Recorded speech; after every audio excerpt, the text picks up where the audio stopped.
RJ-517, do you want to report a UFO? Over. Negative. We don't want to report.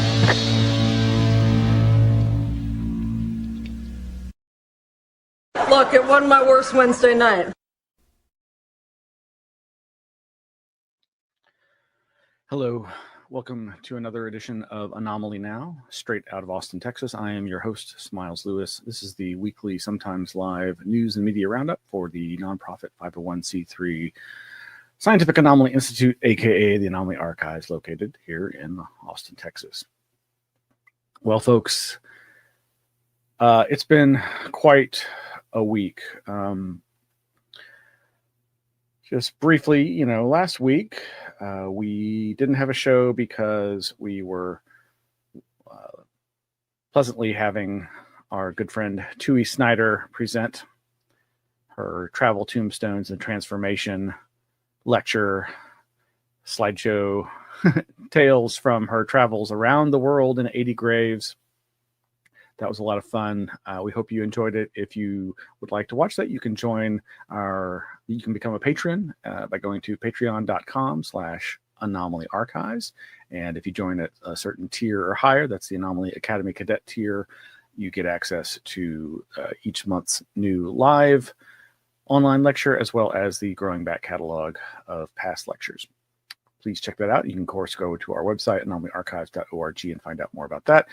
And you can go to our Flipboard, flipboard.com/@Anomaly Archives, and click through to the thousands and thousands and thousands of news articles that we've collected over the many, many years. The Anomaly Archives was founded in 2003. And so we are celebrating our 22nd or 3rd or whatever year. But as I say, this past week has just been a bit intense. It was late Friday afternoon when I said out loud, "Oh my God." And I saw the headline announcing that the infamous 1991 yogurt shop murders had been, quote unquote, solved finally.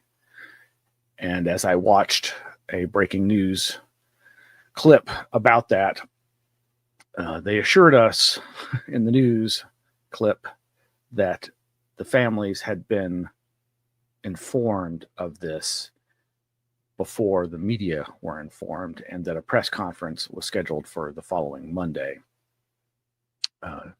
Yesterday. Today, I'm recording this on Tuesday, the end of September. It's not actually October 1st yet, but that's when this will air. And so for the second time in the same week, I tuned into city council chambers to watch something of import. And yeah, wow. For those who aren't familiar, this was a very terrible crime, and I've got to apologize in advance of tonight's episode. This is going to be, we're going to focus on a lot more grisly true crime incidents today for this show.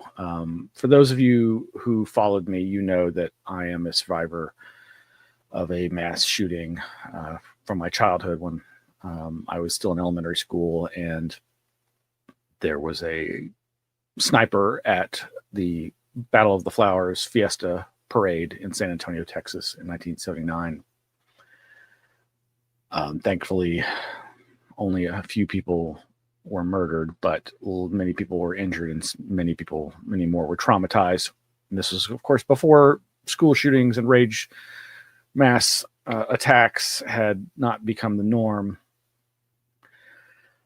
Anyway, in 1991, there was multiple murders. 4 young teenage girls here in Austin, Texas, were murdered brutally and set they and their environs set on fire. Later, it emerged slowly that they had been raped, and the details of that grisly crime shocked not just the city, but the country. And it's been a long and strange saga ever since. I recently watched the HBO docuseries about this horrible crime. And there was so much I'd forgotten and so much I never knew about the investigations and the ups and downs and the false confessions and the coerced confessions, multiple coerced confessions. And that docuseries ends with no resolution, but it was focused on the victims, the family members, the survivors, the grief of those families and the community and how it affected all of us. Well, just this week, Monday,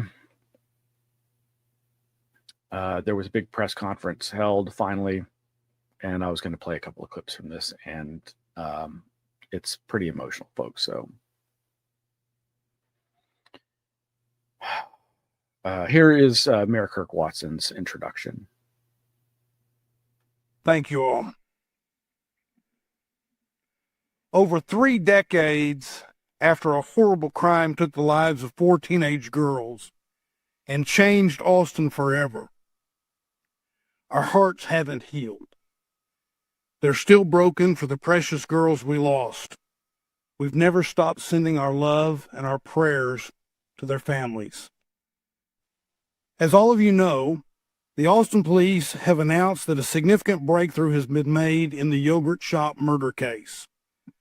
The detectives today will outline the timeline and process of their investigation. Their investigation is thorough and relies on technology that was not available back then. This day has been a long time coming. More than a quarter century ago, in a circumstance much like this today, I said that Austin lost its innocence the night those young souls became victims. Today, we have some closure. We are different people in a different city. Time has passed. We have endured more, have been disappointed, and have felt defeated and devastated. But today, with the resilience needed to endure something this painful, recognizing the scars, the suffering, and while there's no change to the horror, no wiping away any of the wrongs, no diminishing the grief, we can finally express a deep sigh, a release that comes from knowing. Yes. While there's still a lot to digest and process, this is a big deal for Austinites, especially those of us who've been here for so long. One of the most powerful parts of the docuseries that I watched on HBO featured the younger sister, Sonora Thomas, of Eliza Thomas, the sister of Eliza Thomas, who was one of the victims in the murders. She has gone on to become a therapist and is obviously an incredibly eloquent and thoughtful person and trying to make the world a better place. And I wanted to play just a few, it's about 4 minutes of her very tearful comments. 10 years ago, my mom died. I went to the cemetery on Hancock to fill out the paperwork. And the clerk behind the desk, when she looked up the location of my mom's plot, paused. And then she said, "I've lived in Austin for so long. Please know that your family has always been in my prayers." I hadn't lived in Austin for 20 years at that point, but it was such a comfort to hear this woman's words without even saying anything to her about who I was. The outpouring of love from strangers because of these tragic circumstances has taught me about the nature of humanity. Living through something like this, you would think that I'd feel worse about humanity, but instead I feel better. Phone calls, the million kindnesses that have been extended to me and my family have gotten us to this moment. Some of us. I think of my mom today, and I wish she were here. Our reality doesn't change after today. Our families are still too small, still missing an essential ingredient, and we are lesser for it. We have been robbed of a life with nieces and nephews and grandchildren, and with sisters to grow old with. This sort of mindless violence continues to steal from all of us. I don't yet know how this information is going to change my life, but what I learned about myself in the past 2 days is that my brain was split in two. One part of my brain has been screaming, "What happened to my sister?" And the other part kept repeating, "I will never know. I will die not knowing, and I have to be okay with that." On Saturday, those two parts of my brain started melting into each other. I realized how much energy I had used to keep them separate and to convince myself that I was okay not knowing.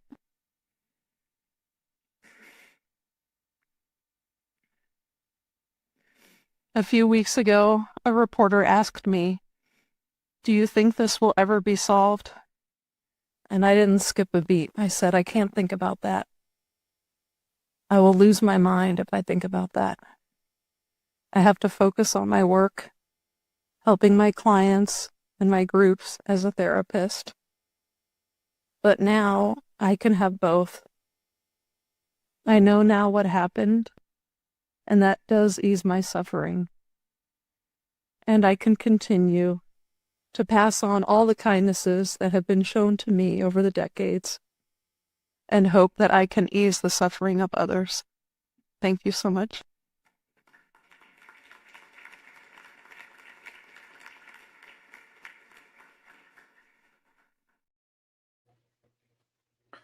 And that was Sonora Thomas, as I said, the sister of the murdered Eliza Thomas, one of the 4 teenage girls murdered here in Austin in 1991.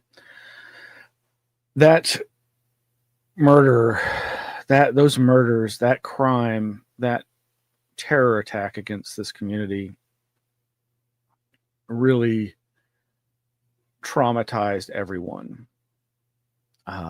And it is an example of some of the worst aspects of police investigations that one can learn from, in terms of trying to force evidence, trying to force the pieces to make sense, trying to find a scapegoat. Multiple Mexican young men were tortured and coerced by federal Mexican officials into confessing.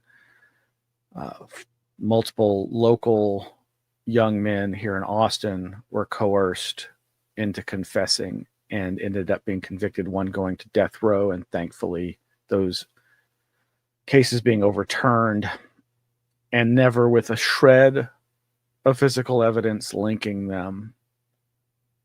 And as the technology improved for genetic testing, that's part of what has led us to finally, seemingly, getting to the bottom of this case. That and these bullet casings, the ballistic forensics.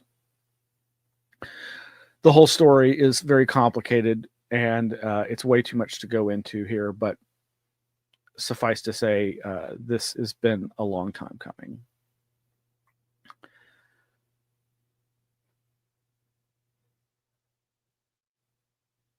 One other clip I want to play is from the brother of one of the victims, Amy Ayers, her brother Sean, and his wife Angie, who both had great comments to share that weren't what I'm going to play.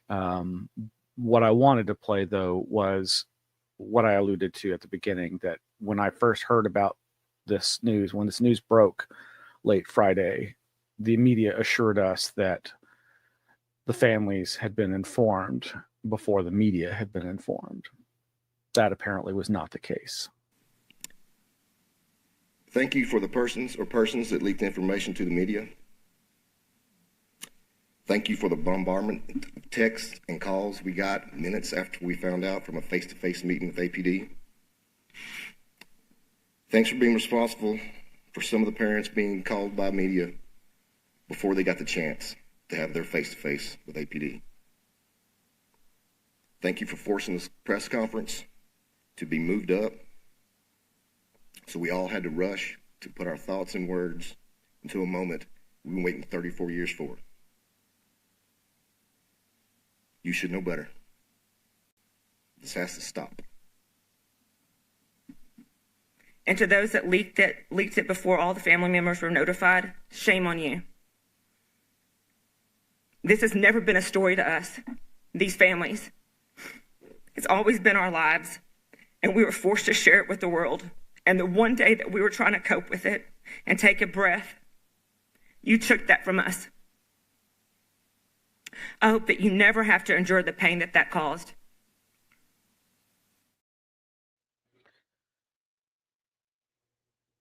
It's a very powerful press conference in certain ways. In other ways, I found it very awkward and off-putting, mainly because of law enforcement's attempts at trying to be comprehensive in their presentation, I think. But again, I am very happy, as much as one can be in this sense, for this possible closure for the families and for law enforcement.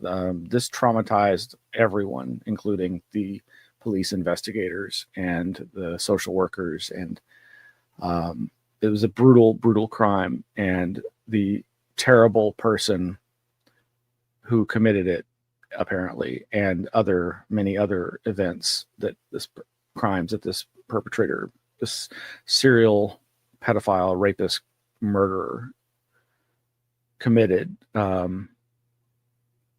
were just terrible. And unfortunately, he committed suicide in 1999, and so was never brought before the judgment of the victims' families. As I mentioned, being the survivor of a mass shooting myself, I've, over the years, reported on this kind of thing a lot. And for those of you who've been following me, for many years, I co-hosted a paranormal and parapolitical radio show called PSYOP Radio, PSIOP, like PSI, Psi, Psychic, PSYOP Radio, decoding the parapolitical machinations within the paranormal and the parapolitical, decoding the psychological warfare machinations. And on that show, we inevitably and increasingly were reporting on these copycat rage mass shootings over and over again. And it really got to be a lot. And unfortunately, as we all can witness, they've been on the increase again. And yeah, so other things in the news related to this, and again, I'm sorry to focus on this, folks, but it's what's happening. And there is weird relevance, perhaps, to all the anomalous things that we study. As I mentioned with regard to the yogurt shop murders, there were a number of conspiracy theories that circulated, none of which seemed to have ever panned out, but which fascinated me and others. The abuse, perhaps, of hypnosis in the attempt to recover memories from possible witnesses is also rampant in this case over the years. But there's been a number of other weird things the past week that all seem to have coalesced into the terrible tragedies that happened over the weekend. But yeah, so several days ago, I guess this now was on September 24th, there was a shooting at Las Vegas's Nellis Air Force Base main gate. And a lot of the headlines were sensationalistically claiming that the gunman had opened fire at the gate of Area 51. But this is the gate they're talking about is in Las Vegas. This is Area 51 is way away from Las Vegas. I mean, that's the nearest big city. But yeah, here's another one. Of course, it's the Daily Mail. So yeah, sensationalistic much. Gunman opens fire on secretive Air Force base home to Area 51. Not exactly accurate, but that'll get the clicks. Slightly different, but you know how we've been reporting on the fears in Austin that there is a serial killer lurking around downtown and dumping the victims' bodies into what's called Lady Bird Lake, Town Lake, Colorado River that runs through Austin. Well, strangely, there now are similar fears in Houston, Texas. Bodies in the bayou. What's behind the recent spike in deaths? Does Houston have a serial killer problem or just a social media one? This is the headline from over at cron.com. That's the Houston Chronicle. Without going into the grisly details, bodies are being found in the runoff and creeks, arroyos through, I believe, central Houston area. And it's causing people to wonder, is there a serial killer there? Much like has been the talk here in Austin. However, of course, in Austin, it's all being written off as being due to the close proximity of the river, the lake, to the secondary drinking area of the district. You know, there's 6th Street, often referred to as Dirty 6th in the past. But even closer to the river is the Rainy Street district, which formerly was a small old Austin neighborhood, but has been taken over by sky rises and bars and clubs. And that seems to be the stomping ground of the serial killer, if there is one. And I'm not saying there is, but that's what people tend to think, that somebody is drugging a certain demographic of young person in the Rainy Street district and killing them and causing them to then drown in the river. Meanwhile, flashback to several years ago, there apparently was a shooting I had not heard about. And our good friend Tim Banal over at coasttocoastam.com reports on, quote, Texas man ordered to pay $2.8 million to ghost hunters for strange shooting incident. And the article reads, a trigger-happy Texas man has been ordered to pay a whopping $2.8 million to a group of would-be ghost hunters whom he shot at in a bizarre incident nearly 5 years ago. According to a local media report, the strange encounter at the center of the case occurred on the evening of December 27th, 2020, when a group of 7 then teenagers in the city of Raymondville went out to look for an apocryphal haunted location known as the Devil's Lagoon. Well, they came upon a vehicle in the road.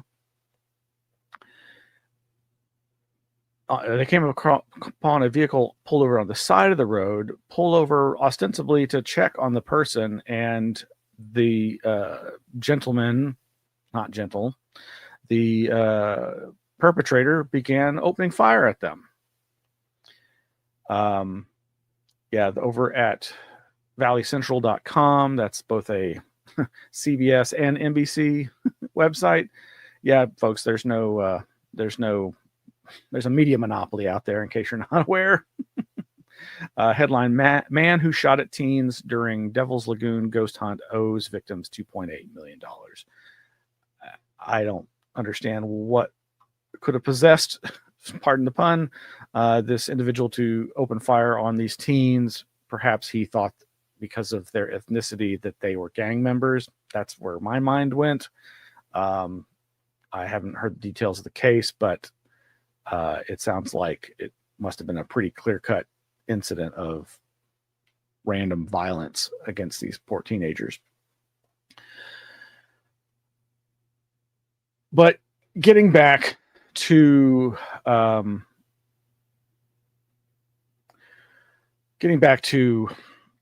the incidents of this weekend, I bring all that up as kind of preface to, because part of the copycat effect, and my good friend Lauren Coleman, who's most famous as a cryptozoologist, Bigfoot researcher, etc., runs the ICM, International Cryptozoology Museum in Maine, is also well known for his research into what's called twilight language, or the copycat effect, or the Werther effect, this idea of contagious suicidal ideation with violent externalization. And basically people who are mentally unstable and suicidal turning that suicidal ideation outward and killing people, running amok, AMOK.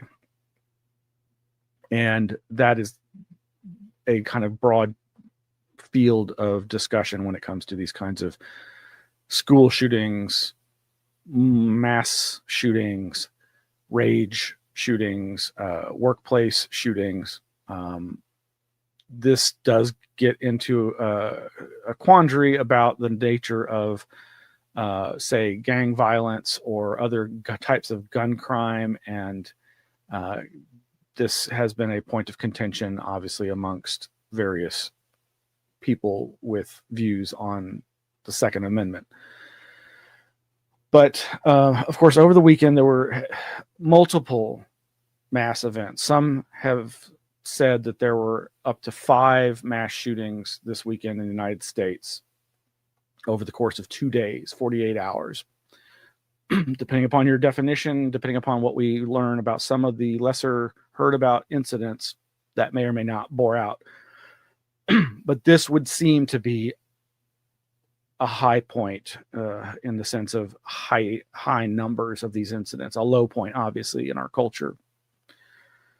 And the one that's getting the most attention is this Mormon church shooting. And the other shooting involved, so there's the Mormon church shooting in Michigan, and the beachside bar shooting in, I believe, Southport, North Carolina. Both of these, I believe, may have anomalous firsts associated with them. And I just bring this up as a researcher into anomalies. And I hope, as with these incidents in general, that these incidents go back to being anomalies and cease altogether, honestly. But I just felt it might be important to note some of this. So, of course, I believe it was on Sunday when the Mormon church shooting occurred. And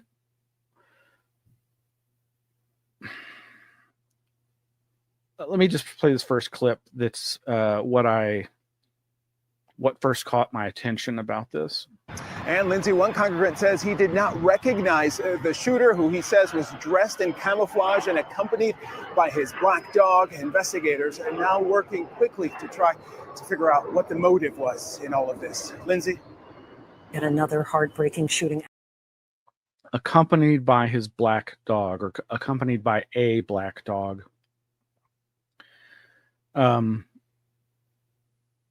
So that seems odd. And so I started looking for more information about that. One church member says the gunman was dressed in camouflage and accompanied by a black dog. Firefighters initially struggling to contain the massive blaze, which... And as I looked, I found that other reference, but that's the same reporter that we just heard the first one. He's an ABC News reporter, but it's a different take, a different clip. And as I searched for any more information on this, it all seems to trace back to one online news source, but possibly some independent witness. And the mainstream media does not seem to be picking up on this, and I can understand why. You know, we're obviously focused on the human victims and the church victims, and that is, of course, right and correct. But it just caught my attention, and here is some of my searches. You can see it. So I searched for accompanied by a black dog and the shooter's name, and basically what you end up finding are this one dailyvoice.com local news outlet being the source for multiple publications on msn.com and some others. This is the Garfield Lodi local news website, and buried down in the news article is a reference to the shooter wearing fatigues and accompanied by a black dog.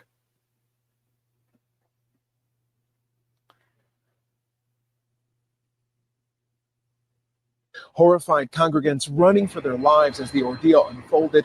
Officers arriving on the scene within 30 seconds of the first call to 911, confronting the gunman, shooting and killing him. Authorities have identified that gunman as Thomas Jacob Sanford of nearby Burton, Michigan, a former Marine and Iraq War veteran. One church member says the gunman was dressed in camouflage and accompanied by a black dog. Firefighters initially struggling to contain the massive blaze, which... So this, so now most of course, the attempts at trying to figure out a motive are focusing on, obviously, mental health is the main issue here. Both this shooter and the North Carolina Southport shooter, I believe, are both allegedly military veterans, both allegedly suffering from some forms of PTSD. It's unclear whether they actually saw combat and what the nature of the cause of their PTSD is. But in the case of this Mormon church shooter, it's been established, at least through some witnesses, a local politician who met him doing door-to-door politicking has come out saying that this gentleman, the shooter, said some things to the effect of that Mormons are the Antichrist, and other friends of his are claiming that he often, though he was a nice person, that he would say inappropriate things about certain groups of people, and it seems like they are speaking to his alleged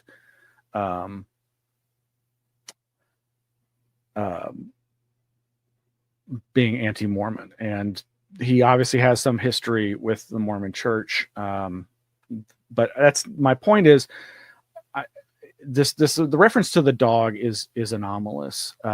It is, of course, not unusual. It is in fact considered normal for serial killers and violent people, I think, to be abusive to animals. But this man, let's see if I can share this here.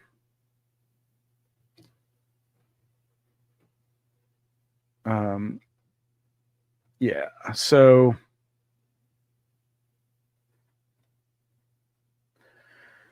There's this video from a Detroit news outlet titled "Friends of Grand Blank Suspect Had Disturbing Encounter with Him Days Before Church Attack." And in the thumbnail for it is one of the people that's interviewed, this young girl who she and her mother are friends of, were acquaintances or friends of this shooter. They're the ones, I believe, who said that he spoke unkindly or inappropriately of certain groups. But their strange, disturbing encounter with him was him feigning, rushing them with his big truck.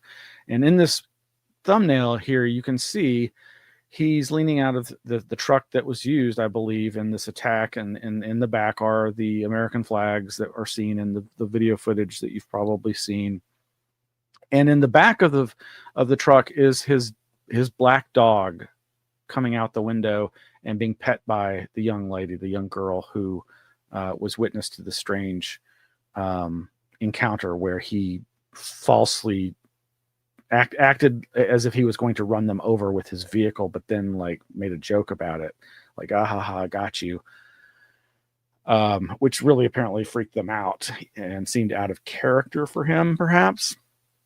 But again, there's the black dog, and yeah, I know I'm making a mountain out of a molehill, but this may be, if it is true that he took his dog with him, this may be the first time this has ever happened, and that's all I'm trying to say. Does it matter? No, of course not. I just find it a strange detail. Now, what about the other one? The other incident, the North Carolina Southport boat shooting. Well, that is the anomalous part. The shooting, the drive-by from a boat. While it is one of the worst ever mass shootings, I believe, was the Oslo, Norway one from many years ago, where the shooter boated to an island and then hunted down so many victims. I believe this is the only type of this event I'm aware of where somebody has fired in mass at people, at a crowd, from a boat. I just bring all this up just for the fact that these appear to be first time anomalies with these types of horrific crimes.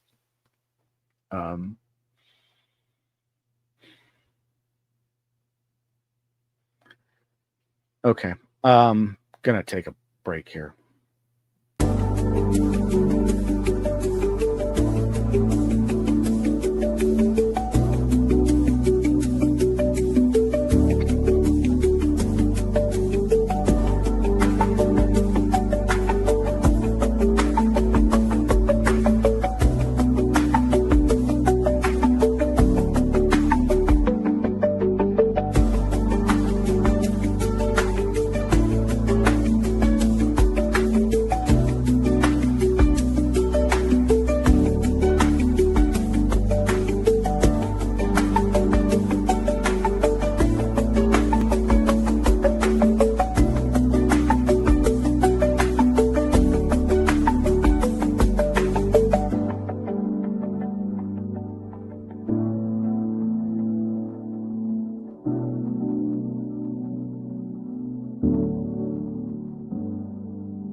Thank you for sticking with us. I know this is a lot.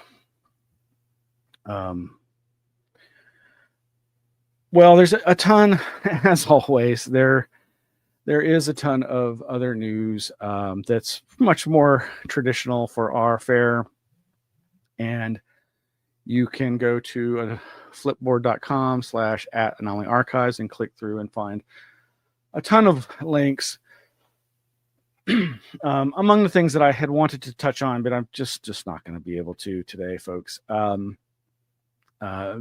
There's this strange news about the Secret Service dismantling a network of SIM cards thousands of SIM cards in New York City that looked like it was being run by either an organized crime syndicate and or some sort of foreign adversary country that would have been able to completely disrupt cellular communications in the New York City area.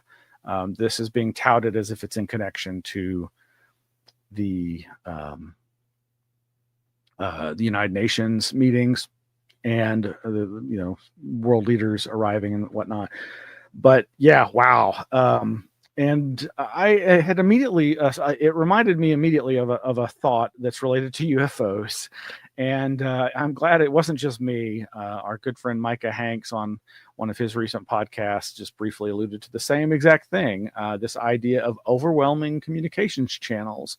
In this case, through an electromagnetic jamming sort of means by just it's like a denial of service attack on computer internet servers, but with cell services. But it reminded Micah and myself independently of the Robertson panel, the infamous CIA sponsored UFO panel, where among other things, it was expressed that it was dangerous, that UFOs were dangerous in so much as a foreign adversary could use fake UFO reports to overwhelm communications channels as a distraction from some other nefarious activity. Meanwhile, we've got these mystery drones over Europe. First over, I guess, is it Danish airports, and then now over Spain. Our good friend RPJ, Red Pill Junkie, aka Miguel Romero, aka RPJ. He's got a good article over at the Daily Grail, speculating about the connections between UFOs and drones, and he likens this recent drone wave in Europe to, of course, the recent drone flap in New Jersey and across the United States, especially the ones over our American military bases. But yeah, headlines like mystery drones now spark chaos in Spain as flights diverted from Fuerteventura after days of incursions across Europe. That one's from thesun.co.uk.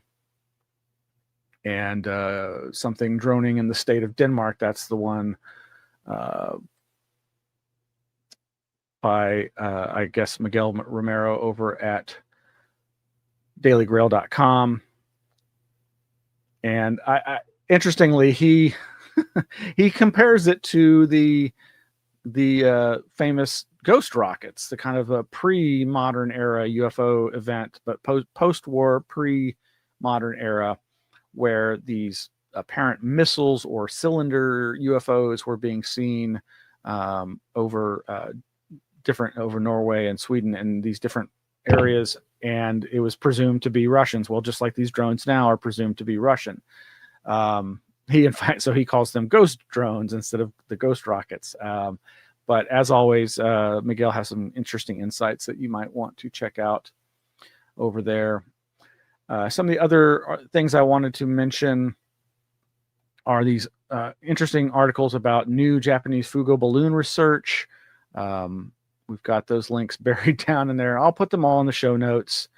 There's some other interesting biology news. New hybrid bird discovered outside of San Antonio. This is a green jay and a blue jay have apparently mingled their DNA and had children of a new color. That's pretty cool. And all kinds of interesting stuff.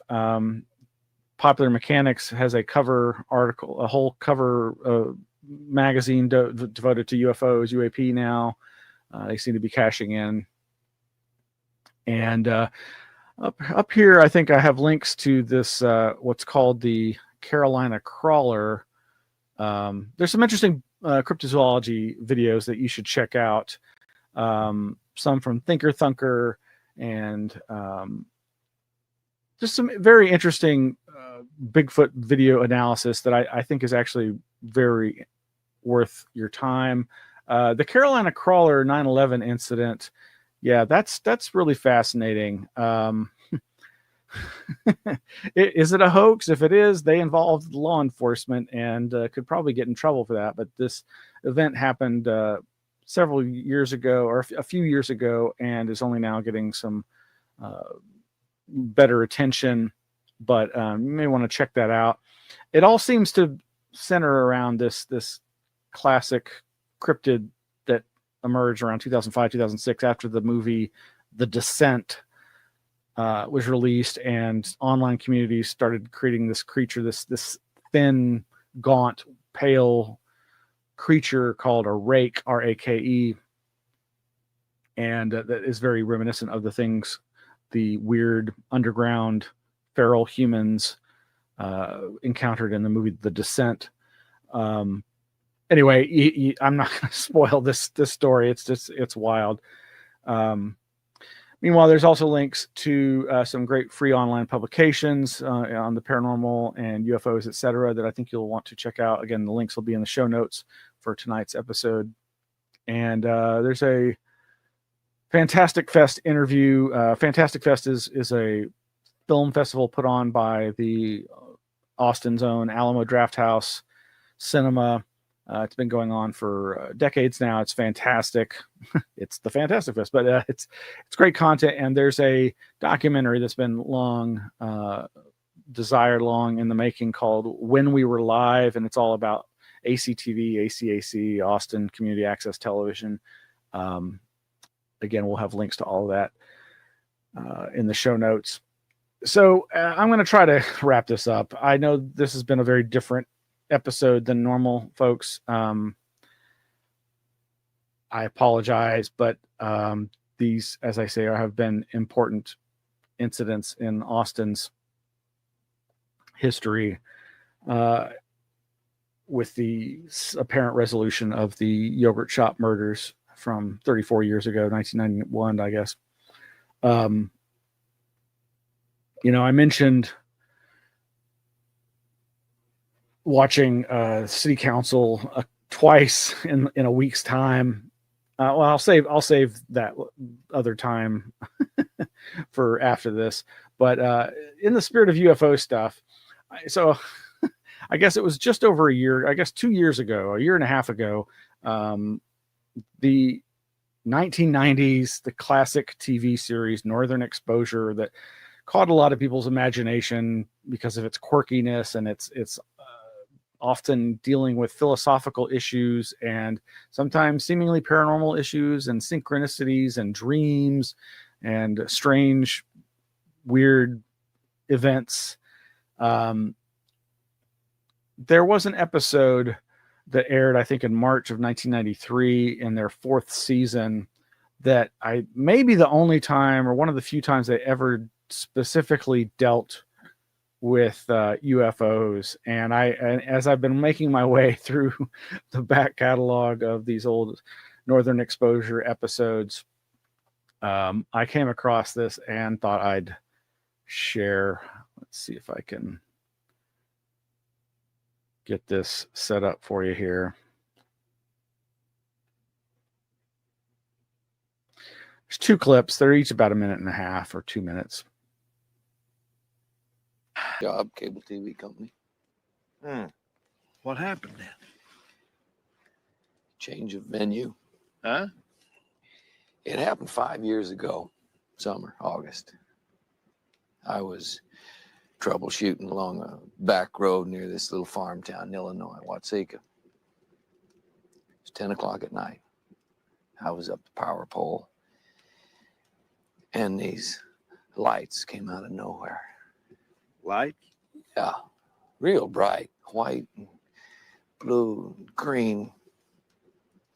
And they came close, hovering over the cornfield, not making a sound, just watching me. And then they took off, straight up, fast. It was a clear night, but in a couple of seconds, they were out of my sight. They were gone.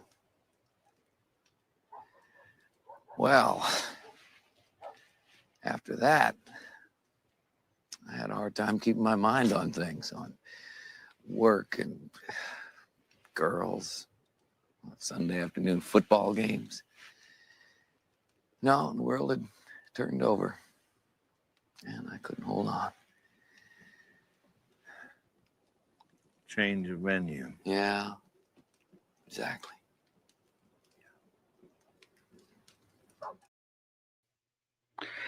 So, for those not familiar, the character wearing the NASA ball cap is a former astronaut, and it's kind of like the patron ruler of the town. Very old school, very conservative.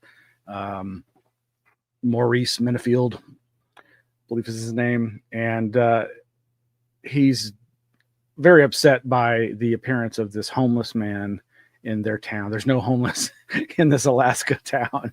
It's too cold for homeless people, right?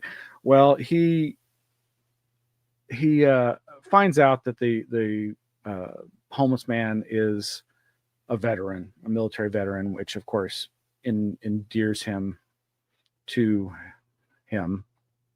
And that's the scene where he gets finds out that why did this man become homeless? Because he saw UFOs. He saw lights. And then there's a second clip. There's a second part later on. Just when he encounters the inexplicable, forgets about it.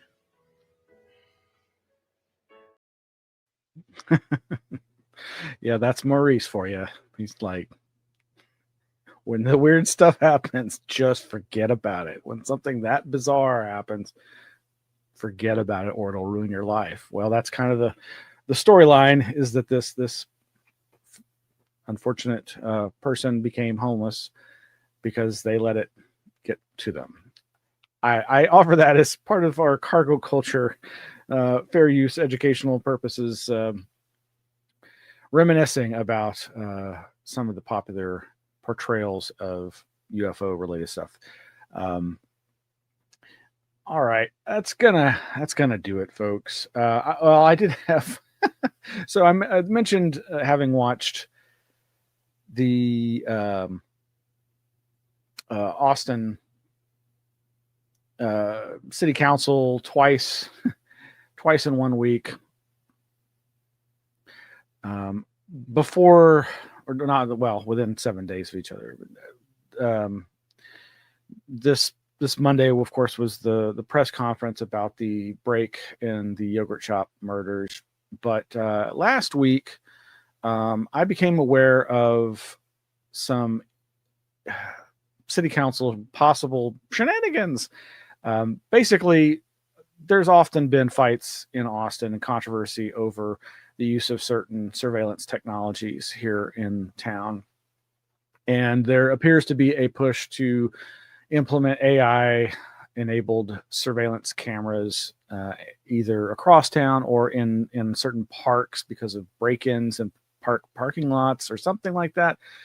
I've only become aware of this through a particular YouTube channel that is by a Austinite who is a right to repair activist. And if you don't know what that is, look it up. But this person made the public and his followers aware of the city council seemingly putting on the agenda a month ago to discuss this, and then pulling it from the agenda allegedly like the day it was scheduled without a full day's notification. And of course, it's really hard for the average person to find the time in their busy workday to take off from work and go and speak as a public citizen. And so some find it very inappropriate for city councils to make such seeming, apparently, allegedly, very short notice changes to the ability for public citizens to speak on an issue on such short notice, especially when city council can expect that it's going to be a controversial issue. And I'm not promoting any side on this.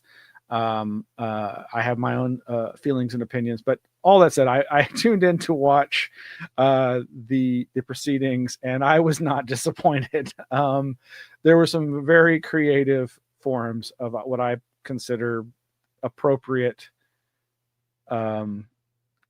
citizen attempts to get their voices heard in the absence of a venue to do so. I'm not going to play any of that, but I'll say, as much as there's a lot of different feelings about Austin's mayor, Kirk Watson, who has been mayor multiple times over a quarter century, as we saw from his comments at the yogurt shop murder press conference. He was referring back to when he was mayor the previous time, 25 years ago, and was saying things about those crimes. Well, whatever you think of him, he does have a sense of humor, and this is something he had to say, and this is what we're going to end with tonight. So this was something he had to say at the beginning of that last week's city council meeting that I was describing, that where he's anticipating a number of protests, so to speak, or people speaking out of turn. We also have had a number of people sign up using names that do not appear to be real, and those names will not be called.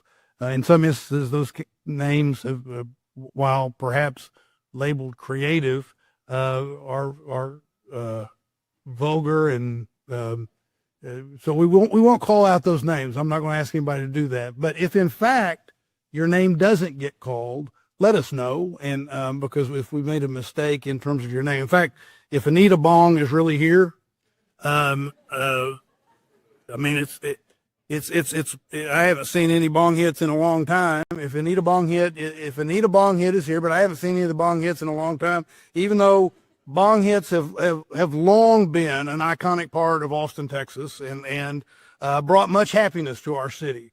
In fact, if any of the bong hits are here, it would be a high point in our day for us to get to hear from them. But we probably, well, and by the way, if Ms. Bong Hit is here, she will be limited to 2 minutes. A 2-minute bong hit is about all we can handle. And we limit her to 2 minutes because we don't want any bogarting of our council meeting.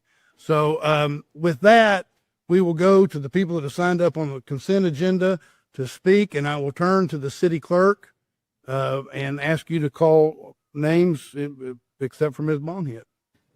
Thank you, Mayor. All right. Thank you, Mayor. Thank you indeed. All right. That's going to be it. Good night, everybody. Thank you for tuning in.